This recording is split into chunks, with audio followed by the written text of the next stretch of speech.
बार फिर आपका स्वागत है मेरे अपने चैनल टर्निंग पॉइंट प्लस में। तो स्टूडेंट्स, मैंने लास्ट वीडियो में आपसे दो क्वेश्चन पूछे थे वॉल्यूम फोर में। तो आज हम शुरुआत वहीं से करते हैं। जो वॉल्यूम फोर में दो क्वेश्चन मैंने आपसे पूछे थे, आज सबसे पहले उसी को करते हैं।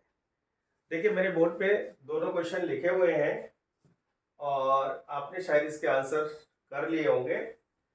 तो स्टार्ट करते हैं कि पहला डी बाई एस जो हमारे वॉल्यूम नंबर 4 में था, वो क्वेश्चन था if A is equal to 4 0 0 के 0 के यानी कि 3 × 3 ऑर्डर की एक मैट्रिक्स है और इसमें गिवन है कि डेट ए, यानी डेट का मतलब होता है determinants value of A is equal to 256 given है। देन मॉड ऑफ के क्या होगा, इक्वल टू मॉड ऑफ के का मतलब यहाँ एब्सोल्यूट वैल्यू से है या डिटरमिनेंट वैल्यू का, इसका मत समझिए, क्योंकि डिटरमिनेंट वैल्यू क्या होगा, मैट्रिक्स की होती है। के क्या है, यह एक एलिमेंट है, तो इसलिए इसकी जो वैल्यू हमें निकालनी है वो एब्सोल्यूट निकालनी है। तो देखिए कैसे करें, मैं यहाँ पर फर्स्ट का सोल्यूशन देता हूं आपको। देखिए क्या है, इसमें जो है ये ट्राइंगुलर, अगर अपर या लोअर ट्राइंगुलर मैट्रिक्स के अगर सारे एलिमेंट जीरो होते हैं तो डेट ए का मतलब होता है determinant value of A. This is, तो क्या करिए, हम डायगोनल एलिमेंट्स को आपस में मल्टीप्लाई कर लें और यही इसकी डिटरमिनेंट वैल्यू होती है। तो क्या हो गया, 4k²। वैसे भी आप कर सकते हैं प्लस माइनस प्लस करके, लेकिन अगर थोड़े टाइम बचाना है तो आप इस तरीके से कर सकते हैं, 4k²। Determinant value of A, det A का मतलब क्या होता है, डिटरमिनेंट वैल्यू ऑफ ए 256। तो ये 256 इज इक्वल टू 4k²। 4 से इसको कट कर दीजिए, 64 आ जाएगा, यानी 64 आ गया और k² इज इक्वल टू 64 है, तो k की वैल्यू आएगी यहाँ पर प्लस माइनस 64 दिया है, प्लस माइनस 8।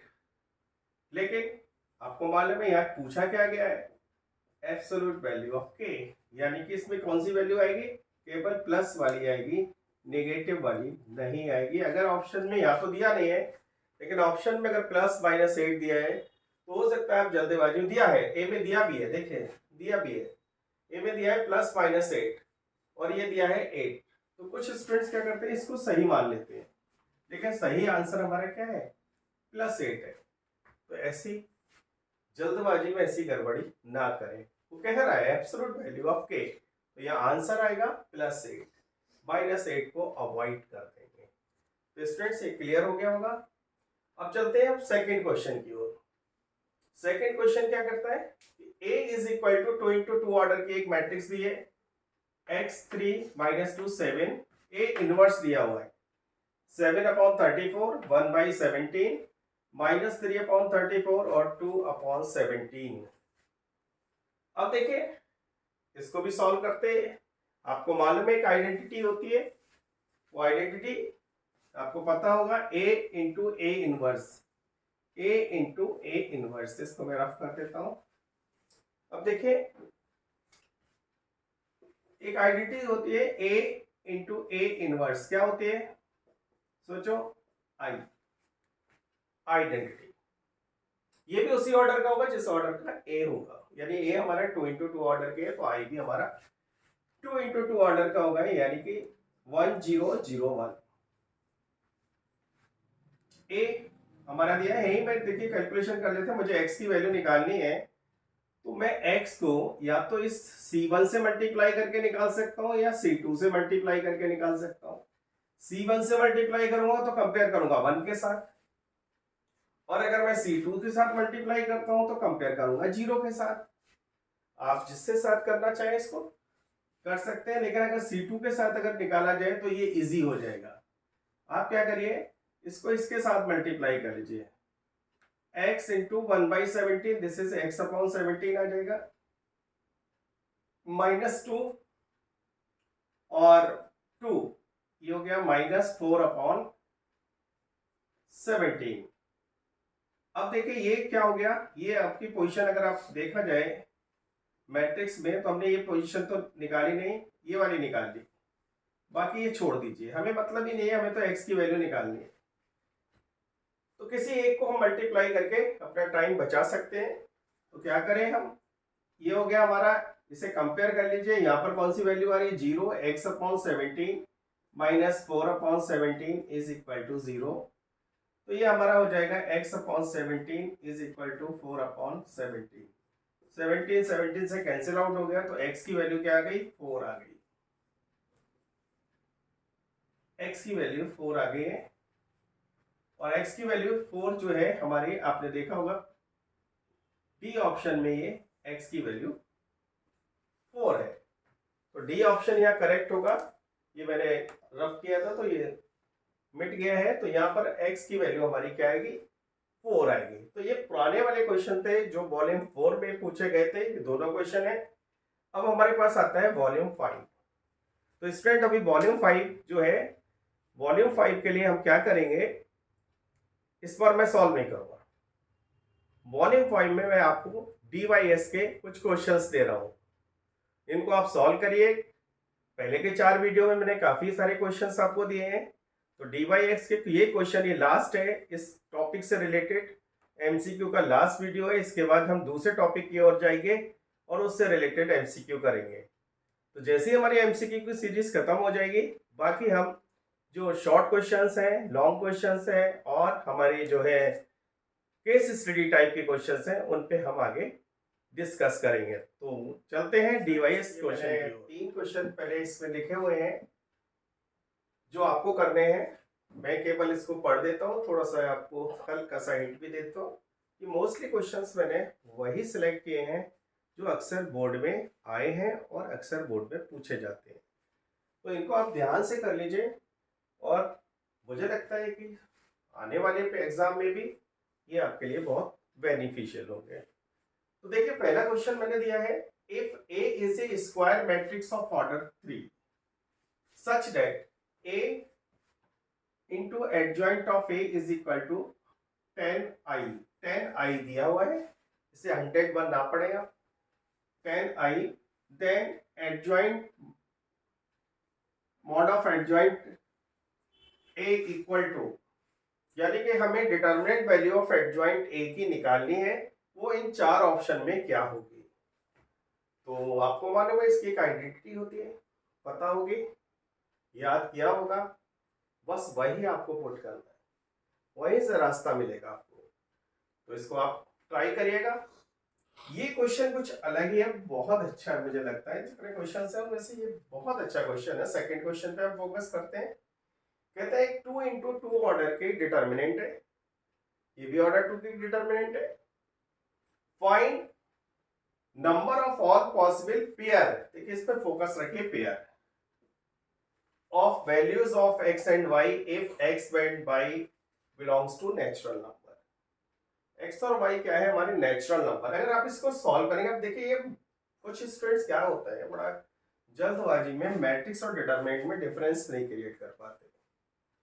यहां डिटरमिनेंट है, देखिए स्ट्रेट लाइन है, जब मैट्रिक्स लिखा जाएगा तो इस तरीके से आपको मालूम है, या कुछ राइटर ऐसे बना लेते हैं, लेकिन डिटरमिनेंट्स में एक दो पैरा लाइन होती है, और जो दोनों डिटरमिनेंट्स जब इक्वल होते हैं तो इस डिटरमिनेंट को सॉल्व करेंगे। 3 into 1 minus x into y, 3 into 1 4 minus 4 into 2। लेकिन अगर ये चीज मैट्रिक्स में होती है तो करस्पॉन्डिंग एलिमेंट्स के इक्वल होता है। तो होता क्या है कि कभी कभी मैट्रिक्स के क्वेश्चंस करते करते डिटरमिनेंट का आ जाता है और स्टूडेंट क्या करता है, इसको इक्वेट कर लेता है बाई 2x4, जो कि रॉन्ग है। तो आपको क्या करना है, इसको डिटरमिनेंट की तरह सॉल्व करना है। डिटरमिनेंट की जब सॉल्व करेंगे तो इसमें x y is equal to something निकालना है, एक वैल्यू आएगी और एक्स और वाई का मल्टीप्लीकेशन आएगा। तो उस मल्टीप्लीकेशन के अकॉर्डिंग आपको एक्स और वाई की वो वैल्यू पेयर बनाने हैं जिसको, उस कंडीशन को ये सेटिस्फाई कर रहा है। वो कितने पेयर होंगे, बस उन्हीं के आंसर इसमें दिए हुए हैं। तो एक अच्छा क्वेश्चन है, इसको अच्छे से ट्राई करिए। क्वेश्चन नंबर 3 की ओर बढ़ते हैं। ये दिया है इफ ए एक मैट्रिक्स है, आपको ऑर्डर पता है नहीं पता है तो मैं बता देता हूँ, 1 into 3 ऑर्डर की मैट्रिक्स है, क्योंकि इसमें एक रो है 3 कॉलम है। बी है 3 into 1 ऑर्डर की मैट्रिक्स है। कैपिटल एक्स है, वो भी 1 into 3 ऑर्डर की मैट्रिक्स है। और वाई जो है 3 into 1 ऑर्डर की मैट्रिक्स है। अब इसमें निकालना क्या है, कहते हैं कि भाई ये सॉल्व करके बताओ कि इसकी वैल्यू क्या आएगी। अब इसमें देखें 4 ऑप्शन दिए हैं, ये ध्यान रखिएगा। ये 28 और ये 28 दोनों में डिफरेंस है। ये 24 ये 24 इसमें भी डिफरेंस है, क्योंकि ये मैट्रिक्स के अंदर है और ये दोनों मैट्रिक्स के बाहर है। अगर इन 4 में से आंसर आता है तो आपको कौन सा आंसर लगाना है, क्या 24 ये वाला आएगा या ये वाला आएगा, या 28 ये वाला आएगा या ये वाला आएगा। अगर आपने थोड़ा सा ध्यान से पढ़ा होगा, कॉन्सेप्ट क्लियर करे होंगे अपने, तो इस क्वेश्चन को आसानी से आप कर सकते हैं। अब चलते हैं बाकी क्वेश्चंस की ओर, तो इनको अच्छे से देख लीजिए और आगे क्वेश्चन की ओर बढ़ते हैं। क्वेश्चन नंबर 4 की ओर चलते हैं। तो अब क्वेश्चन नंबर 4 और 5 और आगे के क्वेश्चन देखते हैं। ओके, क्वेश्चन नंबर 4 और 5 दो क्वेश्चन और है DYS की सीरीज के। तो ये देखिए, ये भी आपको करने हैं। इफ कैपिटल AIJ या कैपिटल CIJ एक ही चीज होती है, ये किसको रिप्रेजेंट करते हैं, कोफैक्टर्स को। और कोफैक्टर्स कैसे निकलते हैं आपको पता है, अगर नहीं पता है मैं थोड़ा सा हिंट दे देता हूँ। AIJ इज इक्वल टू -1 की power I plus J into MIJ होता है। MIJ क्या होता है, माइनस होता है। तो AIJ is the cofactor of the elements small AIJ क्या करता है, एलिमेंट को रिप्रेजेंट करता है। ऑफ द डिटर्मिनेंट, ये एक डिटर्मिनेंट है, इसमें AIJ, कैपिटल AIJ और स्मॉल AIJ ये डिफाइन है। हमें वैल्यू निकालनी है A32 small A32 into capital A32, इसकी वैल्यू निकालनी है। और इनकी वैल्यू इन 4 में से कौन सा ऑप्शन ठीक है, ये आप निकाल सकते हैं। A32 तो आप बड़ी आसानी से निकाल सकते हैं। A32 का क्या मतलब है, कौन सा एलिमेंट होगा, थर्ड रो और सेकंड कॉलम। क्लियर दिख रहा होगा कि आप पहचान सकते हैं, तो खुद ही आप ट्राई करिएगा, ज़्यादा बेटर है। अगले वीडियो में इसके एक्सप्लेनेशन देंगे और डिटेल में आपको आंसर भी समझाएंगे। दूसरा क्वेश्चन है, लास्ट क्वेश्चन है। If capital A is a skew symmetric matrix then A square. Capital A एक स्क्यू सिमेट्रिक मैट्रिक्स है, तो हमें A स्क्वायर का यानी उस मैट्रिक्स का स्क्वायर कैसा होगा, क्या वो सिमेट्रिक होगा, क्या वो स्क्यू सिमेट्रिक होगा, या नल मैट्रिक्स होगा, या इनमें से कोई भी ऑप्शन ठीक नहीं है। तो ये 5 क्वेश्चंस आप ट्राई करिए। और डिटरमिनेंट्स ऑफ मैट्रिक्स में मैंने आपको ये 5 वीडियोस बनाए हैं, इनमें करीब करीब 30 क्वेश्चंस के आसपास आपको मैंने करा दिए हैं। और अक्सर बोर्ड में इसी टाइप के क्वेश्चंस पूछे जाते हैं। तो स्टूडेंट्स इसको ध्यान से करिएगा, समझिएगा और बार बार इसको करिएगा। और अगर कोई डाउट है तो कमेंट बॉक्स में लिख के बताइएगा। मिलते हैं नेक्स्ट वीडियो में। Okay, bye bye.